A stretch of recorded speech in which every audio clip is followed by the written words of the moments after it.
Olá pessoal, boa tarde, tudo bem com vocês? Estamos mais uma vez aqui na Escola Bíblica Discipuladora da Igreja Batista Bandeirantes. Vamos dar continuidade ao nosso estudo. A gente está no estudo avançado, no módulo avançado, estudando a matéria Métodos de Estudo Bíblico. Então a gente começou falando sobre o método indutivo, né? Que é o que a gente está utilizando, que a gente utiliza muito nas mensagens, nos nossos estudos. Você que está fazendo a leitura da Bíblia, que está participando de alguma campanha de leitura, você pode usar esse método de estudo indutivo para você, a proporção que você for lendo, você vai observando o que você está lendo para você aprender mais e absorver mais sobre aquele texto e poder também aplicar, fazer uma exegese. Exegese é a aplicação, né? Tirar dali do contexto e aplicar para a nossa vida hoje. Sobre o método indutivo, o método indutivo é aquele que leva o aluno a estudar o texto cuidadosamente, observando todos os particulares e pormenores para então tirar uma conclusão. Existe aí uma distinção entre dedução e indução. Dedução conclui do geral para o particular, e a indução ela é um método de raciocinar que consiste em tirar dos fatos particulares uma conclusão. É o que eu faço quando eu preparo minha mensagem, meus sermões. Eu uso muito o método indutivo. O que eu faço? Eu pego, estudo o texto, né? Eu leio ele várias vezes. A gente costuma ler 10 vezes o texto, às vezes até mais.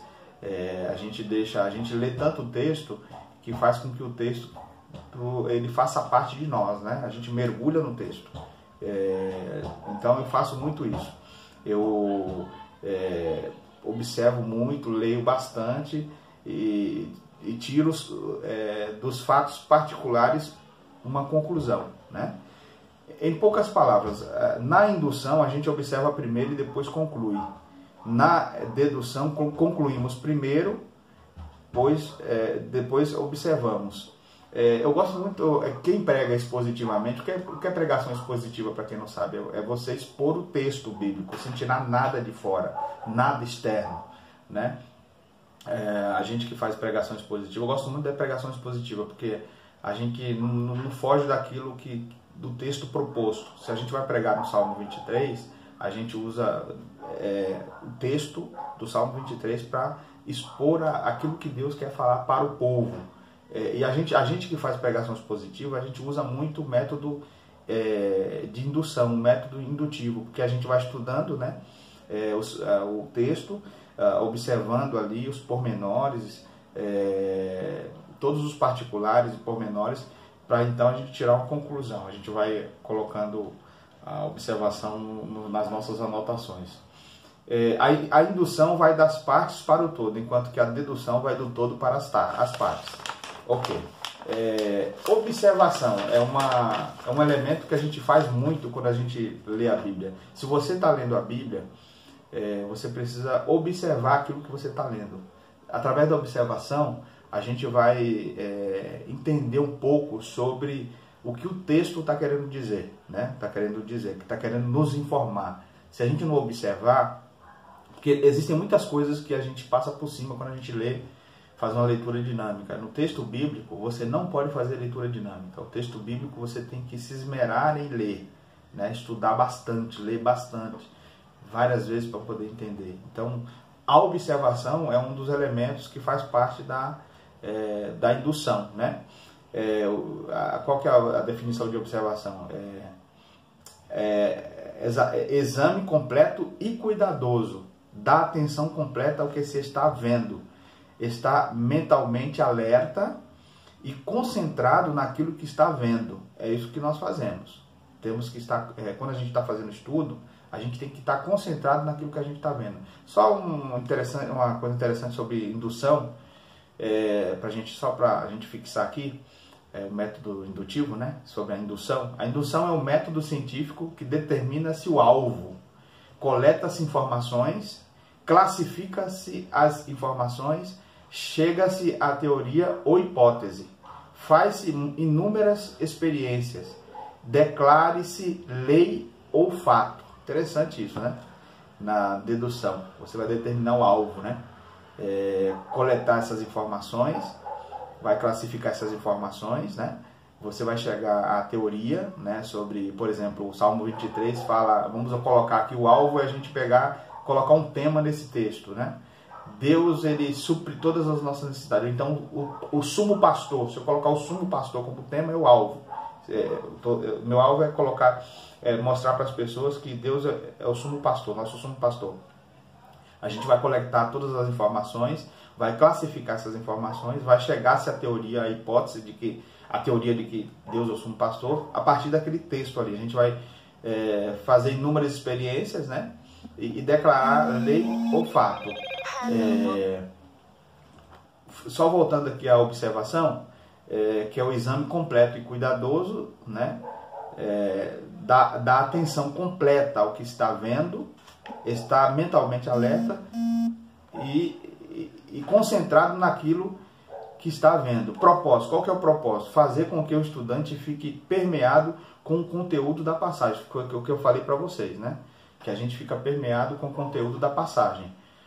A gente tem que ler várias vezes. Quando você faz uma observação de um texto, você não consegue fazer uma observação numa leitura dinâmica. Você vai lendo devagar o texto e aí você vai e começa a fazer a observação. Eu gosto muito de observar quais são as frases repetidas, as palavras que dão ênfase, também dá o tom do entendimento que a gente precisa ter daquele texto. Por exemplo, quando ele enfatiza muito uma palavra, é porque, por exemplo, não tem como a gente ler um texto sem saber sobre quem escreveu, em que contexto foi escrito e para quem foi escrito, né? Então, geralmente, quando alguém escreve um livro, uma carta, por exemplo, carta de Paulo, vamos colocar aqui uma carta de Paulo aos Coríntios, tem algumas partes da carta que ele repete muito algumas palavras, que ele dá muita ênfase em algumas palavras. Quando ele dá muita ênfase a essas palavras, significa o seguinte, que ele está querendo, está identificando, ele identificou o problema do destinatário, ele está enfatizando muito naquele ponto para que as pessoas entendam que aquele ponto precisa ser trabalhado e melhorado. Na observação, ela demanda muito vontade, deixar a preguiça de lado, né? Para você observar alguma coisa, você tem que deixar a preguiça de lado. Porque, por exemplo, se você pegar aqui você entrar num quarto e tentar localizar uma coisa que você perdeu, se você não observar as coisas, todos os detalhes, você não vai conseguir achar aquilo que você está procurando. Na observação de um texto é a mesma coisa. A gente não pode ter preguiça, tem que procurar todo canto, né? Tudo aquilo que você está querendo achar, ver o que você achou, se é interessante, se tem a ver com aquilo, você tem que ligar com o assunto que está sendo tratado no livro. Isso é muito, muito bacana, muito bom. Não pode ter preguiça, tem que ter precisão, ver o que realmente está no texto, não inventar, porque aí que está o problema de muitos pregadores, quando pregam um texto, inventar aquilo que o texto não diz. Inventar um assunto. O Salmo 23 está falando lá de que Deus é o nosso pastor. Aí vai inventar lá e dizer que Deus está dizendo que a gente tem que ter prosperidade. Não tem nada a ver com isso. Nada a ver com isso. É diferente. Ali o texto você está dizendo uma coisa e a gente não pode dizer aquilo que o texto não diz. Inventar coisas para colocar dentro do texto. A gente tem que ter precisão naquilo que a gente está observando, que a gente está estudando ali, né? Persistência, que é gastar tempo. Tem que gastar tempo. Por isso as pessoas falam muito que pastor não trabalha, né? Fala que pastor não tem tempo de sobra para poder fazer as coisas. Pastor não trabalha. Isso não é trabalho. Na verdade, o pastor, ele trabalha muito. Quando ele prega, quando ele vai preparar um texto, ele se dedica muito para estudar aquele texto. Então ele tem que usar esses elementos da indução, né? Tem que ter observação, observar o texto, tem que ler várias vezes. Tem pastor que gasta aí uma média de 8 horas por dia para preparar um sermão. É o tempo que você trabalha, por exemplo.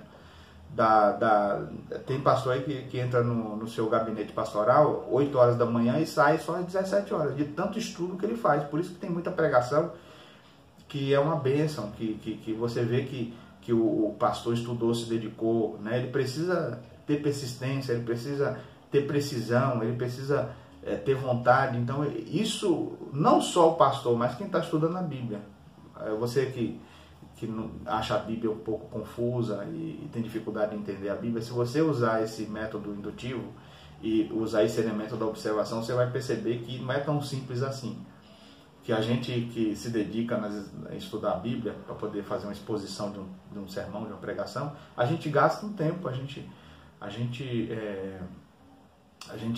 se esmera, a gente dedica um tempo para poder estudar, para passar isso para as pessoas. A gente não quer pregar aquilo que o texto não diz nada, aquilo que o texto não fala, né? A gente quer expor o texto, o que realmente o texto está dizendo. O texto de Filipenses 4:13, ele não fala de prosperidade, ele fala que tem muita gente que confunde, né? Posso todas as coisas naquele que me fortalece. Ali, o contexto é que Paulo está dizendo o seguinte, que eu sei passar momentos difíceis, sei ter fartura e sei também passar necessidade, porque Cristo me fortalece, ele me impossibilita a viver na escassez. É isso que está dizendo o texto ali. Não quer dizer que eu posso todas as coisas, eu sou poderoso, ou eu posso ter carro, eu posso ter emprego, posso ter isso, aquilo outro. Não tem nada a ver, não está dizendo isso ali o texto. Está dizendo que ele está querendo dizer o seguinte, eu posso passar necessidade, eu sei passar em circunstâncias difíceis, porque Cristo me possibilita passar. Né? Você vê que o texto ali está dizendo sobre essa situação que Paulo ele tinha condição, estava preparado para viver sobre qualquer circunstância difícil. Né? Não está falando sobre prosperidade, é isso que a observação faz. Né? Como começar a observação? Começamos a observação lendo a passagem várias vezes, depois de termos uma visão geral do todo. Passamos então aos detalhes. Nunca devemos estudar os detalhes antes de termos uma visão do todo, tá vendo? A gente, primeiro, por exemplo, quando eu vou estudar um livro, vou pregar sobre, um exemplo, vou pregar sobre Apocalipse capítulo 3, um exemplo. Eu tenho que saber primeiro, ter uma visão do livro. Eu tenho que saber quem que escreveu o livro, em que circunstância foi escrito o livro, o que estava acontecendo na época que o livro foi escrito, né? E como que ele recebeu essa visão, esse conteúdo do que escrever. Então, depois que eu conhecer ter uma visão geral do livro, de por que ele foi escrito, para quem também ele foi escrito, quem foi o autor e quando ele recebeu, então aí depois sim que eu vou começar, né, a pregar, observar, ler aquele texto para poder passar para vocês, né? Ler, né? A gente precisa entender que a gente começa essa observação lendo a passagem várias vezes. Depois de termos uma visão geral do todo, passamos então aos detalhes. Nunca devemos estudar os detalhes antes de termos uma visão do todo, conforme eu falei. Lendo mais e muito o texto. Ler como um artista visualizando, né? É assim que a gente faz, realmente. Ler como um dramaturgo, dramatizando. Ler como um músico, experimentando. Eu gosto quando eu leio o texto, mas uma das coisas que acontece muito é o seguinte, quando eu estava lendo ali, uma vez eu preguei ali em Mateus capítulo 5, sobre o Sermão do Monte. Eu me projetei para a época que Jesus estava ministrando o Sermão do Monte, e eu me vi ali do lado de Jesus. Ministrando ali junto com ele, e eu comecei a ver como que Jesus ele estava, como que era. Eu fiquei imaginando o público que Jesus estava ministrando. Que tipo de público? Qual era o perfil?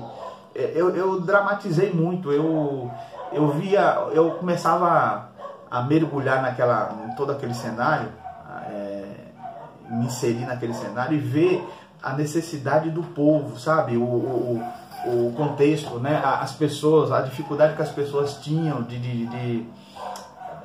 naquela época, várias dificuldades que se identificam com a nossa. Então eu fico dramatizando, eu fico vendo as pessoas olhando para Jesus ali com um olhar muito de sede, de desespero, de uma expectativa para poder saber o que aquele homem tinha para falar para ela, para aquela mulher, para aquela pessoa que estava vivendo aquela circunstância. Eu entro no texto, isso é muito bom, muito bacana, né? Quando a gente lê o texto, a gente costuma sempre dramatizar e viver a realidade. E quando se quer fazer um estudo sério da Bíblia, como e por onde devo começar? A ordem deve ser essa: ter uma visão geral de todo da Bíblia, né? Escolher um livro e ler este livro várias vezes até ter uma ideia geral do livro como um todo. Fazer um gráfico de cada capítulo daquele livro, estudar cada parágrafo, examinar cada verbo, pesar cada palavra. É isso que você tem que fazer. Bombardear o texto com perguntas, usando as palavras quem, quando, onde, como, porquê e para quê. Quando você bombardeia o texto com essas palavras, você consegue entender o que você está lendo, né? Devemos estar alertas para as 4 partes envolvidas no texto, no estudo bíblico, que são a estrutura, né? A forma literária, a atmosfera e os termos. Descobrindo a estrutura, definição. A estrutura é o esqueleto da passagem, a relação entre as formas do conteúdo, frase, oração, sentença, parágrafo.